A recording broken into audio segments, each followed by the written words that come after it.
जिस तरीके से हिंसा को भड़काने का काम किया गया, अब उसकी जांच केंद्रीय जांच एजेंसियों द्वारा करवाया जा रहा है। साथ ही आपको बता दें कि ममता सरकार तक इसकी आंच पहुंचनी तय मानी जा रही है। कुछ ही महीनों बाद बंगाल में चुनाव होना है और ऐसे में लगातार स्थिति विकराल होती जा रही है।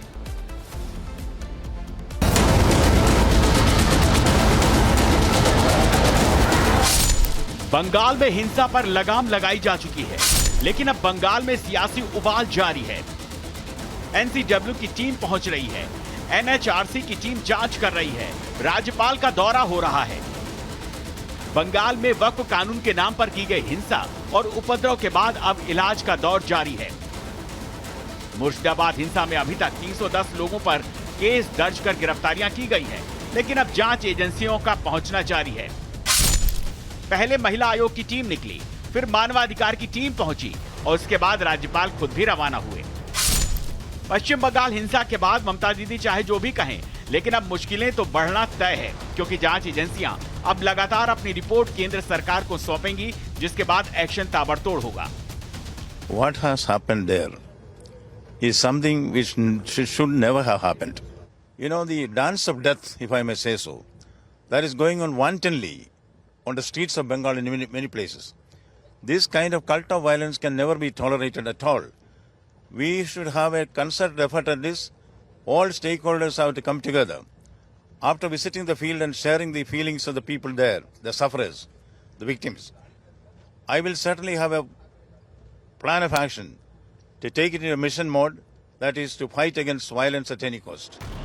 बंगाल में मानवाधिकार की टीम हिंसा वाली जगह की जांच कर रही है, पीड़ितों से मिल रही है।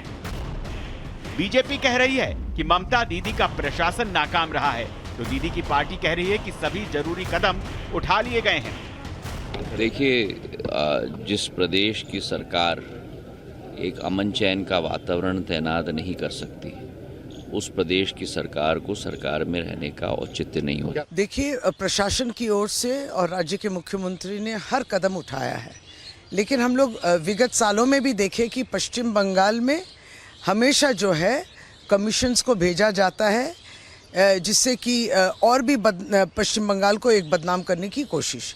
ये हम लोग ने विगत सालों में देखा कि इसके पीछे केवल राजनीतिक उद्देश्य रहता है।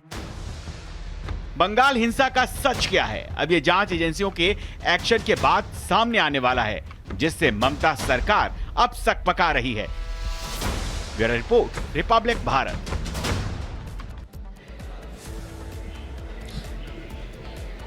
तो वहीं दिल्ली के सीलमपुर में आपको बता दें, जिक्रा लेडी डॉन, उसका जिक्र लगातार हो रहा है, उसका खौफ यहां पर बढ़ता हुआ दिखाई दे रहा है और आरोप ये यहां पर लग रहे हैं कि लेडी डॉन की गुर्गों ने ही कुणाल की हत्या की है।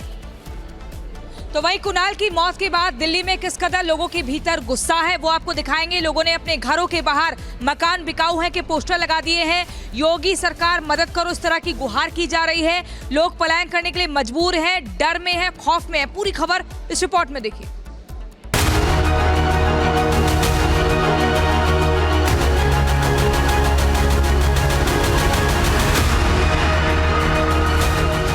देश की राजधानी दिल्ली एक बार फिर दहशत में है।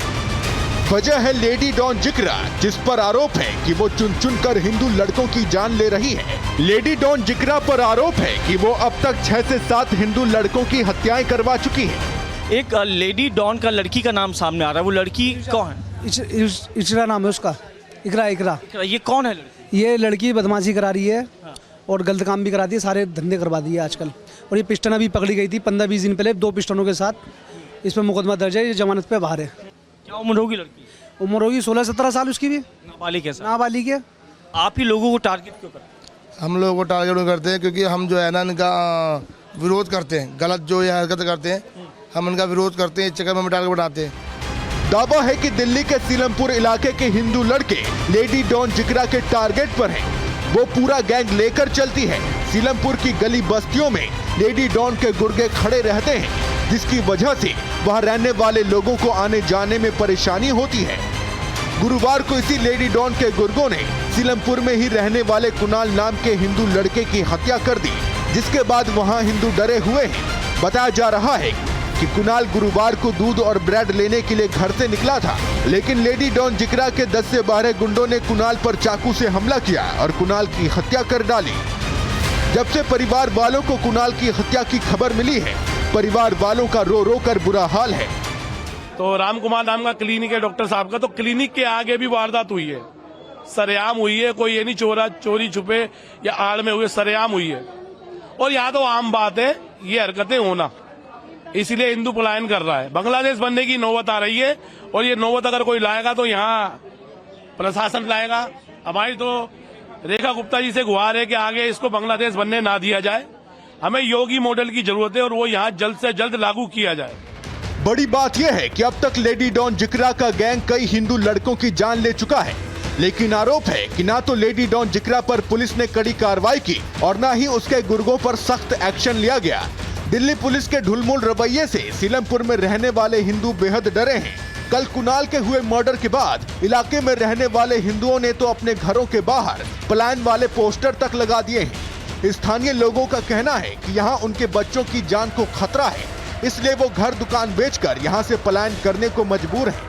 अब ये नौबत आ पड़ी कि लोग जो है अपने घरों के बाहर जो है पलायन के जो पोस्टर हैं वो यहाँ पर चस्पा करना शुरू कर दिए। लोगों का कहना है कुछ, क्योंकि लोग जो है कुछ घरों को छोड़कर पलायन भी कर चुके हैं। वजह यही कि यहाँ पे क्राइम ज़्यादा होता है, मर्डर काफ़ी ज़्यादा देखने को मिलते हैं और लोग काफ़ी ज़्यादा परेशान हैं। मैं आपको लाइन से घर दिखाना चाहूँगा। ये पहला घर है, ये दूसरा घर आप देखिए। यह मकान बिकाऊ है, हिंदू पलायन कर रहा है, योगी जी मदद करो। ये तीसरा मकान है, सीलमपुर का, ये पलायन कर रहा है, रेखा गुप्ता जी मदद करो। और यही वजह है कि तमाम जो यहाँ पे घर यहाँ पे बने हुए घरों के बाहर जो है पलायन के जो पोस्टर हैं वो यहाँ पर लगना शुरू हो चुके हैं, क्योंकि लोग मजबूर हो चुके हैं और योगी जी, रेखा गुप्ता जी और पीएम मोदी से गुहार लगा रहे हैं। सीलमपुर में लेडी डॉन जिक्रा का खौफ इतना ज्यादा है कि सीलमपुर के हिंदुओं को यूपी का योगी मॉडल याद आ रहा है।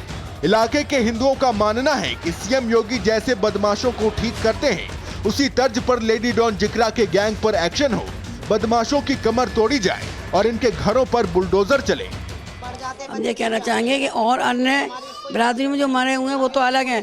सिर्फ 11 समाज में 6 मर्डर हो चुके हैं और जमान लड़के हमारे मर गए और कोई भी हमारी मदद के लिए नहीं है यहाँ पर। तो इसलिए दुखी होकर परेशान होकर अपने मकान बेचना चाहते हैं। क्या करेंगे? मोदी जी मदद करो, हिंदू पलायन कर रहा है, जय श्री राम।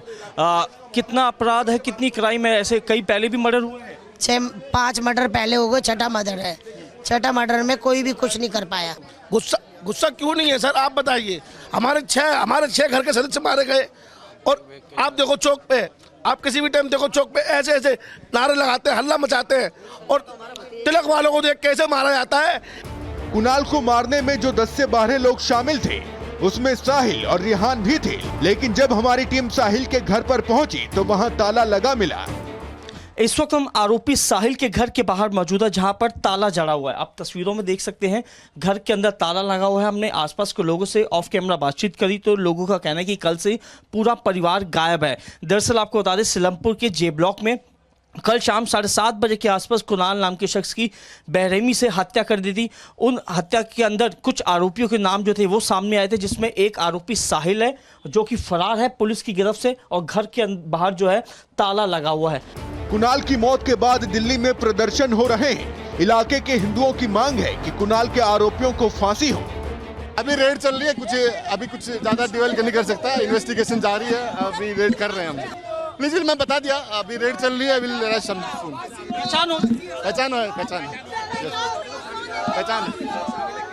पहचान है, अभी बता देंगे, चल रही रेड। एक तरफ लोगों में गुस्सा है तो दूसरी तरफ डर भी है। देखना होगा कि दिल्ली पुलिस कुणाल के दोषियों पर कैसा एक्शन लेती है और आरोपियों को गिरफ्तार करने में पुलिस को कब तक सफलता हाथ लगती है। Bureau report, Republic Bharat.